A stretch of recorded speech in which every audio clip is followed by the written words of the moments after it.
بتائیے اگر ہم میں سے کوئی بدبخت یہ کہ فاطمہ رسول اللہ کی بیٹی نہیں ہے تو کیسی کیسی القابات اور الزامات لگ جائیں گے. وہ جلالی کے اوپر مقدمہ ہوا ہے, اس نے تو یہ بھی نہیں کہا.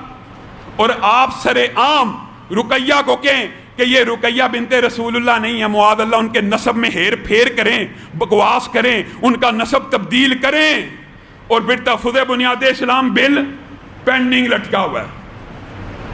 کس نے کیا ہوا ہے جی؟ اوپر سے آرڈر آیا خان صاحب کا کہ دستخط مت کرنا. افسوس ہے وزیر اعلیٰ بزدار کے پاس اب پڑے, دستخط کرنے کی دیر ہے, نہیں کروا رہے. اور یہ بات یاد رکھیے, یہ مسئلہ بھی یاد رکھیے, بنات رسول کا بڑا مارے جی ہم رسول اللہ کی صرف ایک بیٹی کے قائل ہیں. آپ کا یہ قول آپ کی اپنی کتابوں کے بھی خلاف ہے اور قرآن کے بھی خلاف ہے. قرآن کے کیسے خلاف ہے؟ کلی ازواجک و بناتک, کلی ازواجک و بناتک. اللہ رسول اللہ صلی اللہ علیہ وسلم کو کہہ رہا ہے آپ کہہ دیجئے اپنی ازواج سے, اور کن سے؟ بنات سے. اگر بیٹی ایک ہوتی تو کیا لفظ آتا؟ بنت کا.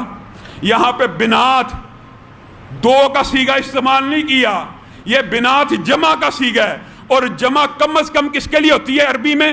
تین کے لیے.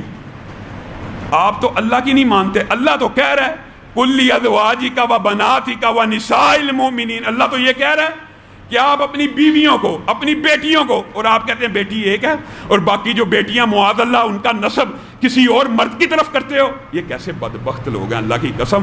پہلے بھی آپ کے سامنے رکھا تھا, ان بدبختوں نے تو انتہا کر دی. ان کو یہ شرم نہیں آئی حضرت علی کے بارے میں. آپ کو بتایا تھا نا پچھلے جمعے, کہتے ہیں حضرت علی نے معاذ اللہ کہا میں نفس رسول ہوں اور میں عائشہ کو طلاق دیتا ہوں. ان بدبختوں کو یہ حیا نہیں آئی اگر علی نفس رسول جس طرح تو کہہ رہا ہے کہ عائشہ کو طلاق دے سکتا ہے, معاذ اللہ, معاذ اللہ ثم معاذ اللہ, علی اور فاطمہ کا رشتہ تیری نظر میں نہیں رہا.